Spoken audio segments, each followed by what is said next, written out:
I, 29F, dated a guy Joe, 30M, for 3 months before he left me to go back to his ex Kim, 30F. Right after we broke up I found out I was pregnant and now I'm at 24 weeks.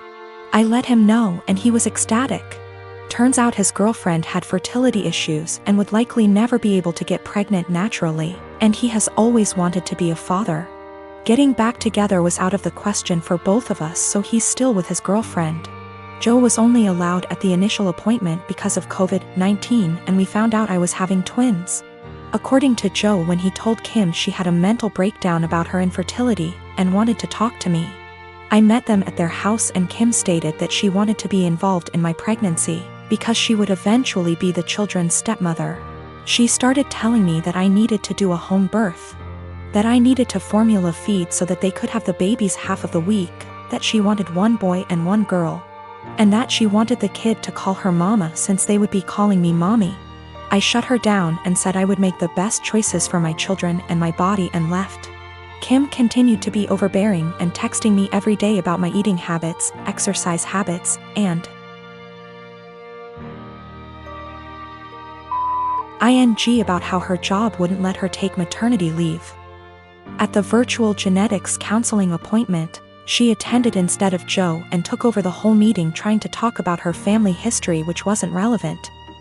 When it came time for my 20-week level 2 scan, they allowed me 1 guest and Joe suggested I take Kim instead of him, which I refused to do. Joe did end up coming and he found out the gender because I wanted to keep it a surprise for me so we could throw a gender reveal party. I put a pregnancy announcement on my social media and then she put up an announcement saying they were expecting twins, the non-traditional way, and how blessed she was. I was irritated but I kept my mouth shut. Then she threw a gender reveal party and posted it on social media. I wasn't even invited. She also announced that she's having a baby shower. I commented on her posts and told her to stop treating me like a surrogate, that the kids weren't hers, and that Joe didn't have any claim or custody of the kids until they are born. I then called Joe and reiterated all of this and stated that I would not be seeing either of them until we went to family court, and that my mother would be my birthing partner. He and Kim and some of her friends and family are saying I'm an asshole, and her mother even called and insisted I give her one of my babies. Like, this is the Parent Trap? I'm definitely getting a lawyer ASAP. Y'all have scared the shit out of me, but I'm happy you did. We used condoms because I do not react well to hormonal birth control, and I had to wait to get a non-hormonal IUD because of other medical issues. The Thursday I posted this, I went to the police and they stated that there was nothing they could do because a crime hadn't been committed. In my state, orders of protection are criminal or family, so I was able to get one against Joe. On Friday, I did get a lawyer and they let me know in my state there was nothing I could do as far as custody before the babies are born. So I will be leaving my state soon to ensure that this isn't my baby's home state and I can't be charged with anything. Kim came to my job, damaged my car, and broke a bunch of office windows. I work with kids, so she was arrested for not just the criminal damage and trespassing but also child endangerment, so hopefully that works in my favor. Also, if Joe did it on purpose, I don't think Kim knew, because she was screaming at me about how I stole her life and everything I had was supposed to be hers. I have orders of protection against both Kim and Joe. I left the state anyway and Joe and Kim started harassing me again because there's no legal jurisdiction when you leave the state. But I have enough evidence that I was able to press charges in my current state as well and will be pursuing a restraining order here. I am a 37 years old male. I have a 13Y.0 son. I was a widower when I met my now wife. She has a 16Y.0 daughter from another relationship. The family is often on pretty good terms. My son is the quiet one in the house. He keeps to himself a lot but not to the point of being concerning. My wife and stepdaughter are the complete opposite. They both encourage him to be outgoing and share activities and join gatherings with extended family. My son complained about having to be forced out of his comfort zone and having his need for space invalidated. I spoke to both my wife and stepdaughter and asked them to give him space and freedom to spend his time however he wanted. They apologized and promised to let him be. As Mother's Day was approaching, I wanted to throw my wife a surprise Mother's Day celebration. It was no longer a surprise because my stepdaughter gave her the heads so she could prepare. Yesterday I got off work earlier than usual to get final arrangements done. We planned to celebrate at the restaurant and invited her family there. I had the key, and while I was entering the house through the front door, I overheard my wife and stepdaughter talking to my son. My wife was asking my son if he could convince me to let him stay home and not go with them to the restaurant to celebrate. I paused and decided to keep listening. My son said why, and she told him that his introverted and socially inept attitude will make her family uncomfortable and will ruin the mood. He promised her that he'd be well behaved and would try to interact and socialize with everyone, but she said that she wasn't buying it. He kept reassuring her, but she snapped and told him that technically she's not his mom, so she didn't get why he wanted to celebrate Mother's Day with her so badly. My stepdaughter threw some, I don't remember, backhanded comment, and then both of them were shocked to see me standing there. Both were staring without saying anything. I told my son and his stepsister to go to their rooms, then told my wife that the celebration was off, cancelled. She tried to argue, asking why repeatedly, and I told her why. She tried to explain that she didn't mean it like that and that I only heard part of the conversation but not all of it. I told her I was done arguing and the decision was already made. She yelled, asking what she was going to tell her family, and said that I was making tremendous mistake towards her. I ignored her while she kept throwing tantrum after a tantrum. Early this morning she took my stepdaughter and went to stay with her folks. Not a single call or text from her so far. Situation is full of tension. I'm upset still, but more hurt, to be honest. I mean, yes, I did say I was going to have this celebration, but I thought that what she said to my son was too harsh to ignore. I knew my ex for almost 10 years. We go back all the way to high school and have been friends. After we graduated, I said it and asked her out, and we became a couple. We dated for almost 6 years before she came to me and told me she was pregnant. I won't lie, I loved her at the time, and this was actually quite exciting to me, so I proposed. She, however, seemed super worried. I sat down and talked with her about it. I told her that even if she did decide to terminate the pregnancy, I would be by her side and still wanted to marry her. She was super awkward about it, but decided to keep the child and accepted my proposal.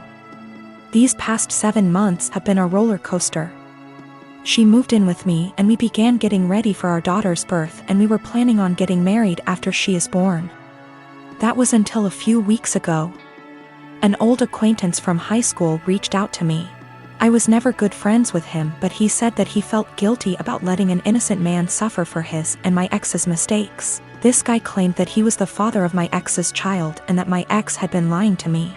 It turns out that my ex and him got reacquainted about a year ago and started having sex. Around the time my ex got pregnant, they began having unprotected sex. He is not lying about this. He sent me photos of them together and showed me texts between the two of them. I was able to get my ex's phone and confirmed they were real. Along with this, he sent me a string of Facebook messages of my ex admitting to lying to me because I make more money than the real father, and she would rather I care for it. Suffice to say, I was pissed. I confronted her, she cried, I cried, it was a mess. In the end, I broke it off then and there and evicted her from my apartment. She's in the process of moving out now, but I have not said a single word to her. I have pretty much told her that I want her out of my life. I also demanded a DNA test the minute the child is born. If it is mine, I'll help her support it. If not, then I am never seeing her again. I've been cold to her. Her and her parents has tried multiple times to work it out with me, but I've refused any contact with them. At one point she got all of her friends together to try to talk to me, and I kicked them out of the apartment with threats of calling the police. Anytime she's tried to reconcile, I've shut it down. My friends are saying I'm in wrong here. According to them, she's pregnant, and because of that I should at least be helping her till the baby is born, even if it isn't mine. I disagree fully, but I could be wrong. So, right now I'm in kinda a shitty situation. I've been treating my ex-fiancé pretty cold and demanding a paternity test for the child she's carrying. All of my friends are saying I'm being a major asshole, but I don't feel that way. When my sister, Annie, was 18 and I was 21, she got pregnant and had a daughter, Sophie. She developed what we believe was postpartum depression, but was never diagnosed as she refused therapy. When Annie's school started up again, our mother took on all childcare of Sophie. As Mum took on more childcare, Annie seemed more like her old self, happy, outgoing, generally mentally healthy. Then within 6 months of Sophie's birth, Annie got pregnant again with another girl, Laura, and the cycle of PPD symptoms. Mum taking over, and Annie's mood improving repeated. When Laura was 2 and Sophie was 3, Annie decided to move out of our parents' home, alone, and said she wanted our parents to adopt/raise her daughters. They said no. Annie said she couldn't take care of the girls as she had her own life and being a parent made her miserable. My husband and I already had 4 kids of our own, we'd bonded with the girls, and we had the resources for 2 more. So we offered to take them in, and Annie let us legally adopt them before moving about 8 hours away. It's been about 5 years, and the kids are doing well. It was a rough start, but we're now a stable, loving, healthy family unit. Sophie and Laura are 7 and 8, and Annie has recently lost her job and had to move back in with our parents. Annie has now asked for custody of Sophie and Laura. I'm writing custody like that because it wouldn't be custody in the legal sense. As she willingly surrendered all legal rights to the girls and can't get them back, we checked with a lawyer. However, Annie wants the girls to live with her. Initially she said she wanted them full-time and to legally adopt them back from us, which we obviously refused. Then she offered a compromise of alternate weeks, so 50//50 custody. Again, we refused. Given her insistence, we don't even want her around Sophie and Laura. So we've not been going by my parents' house as we typically do.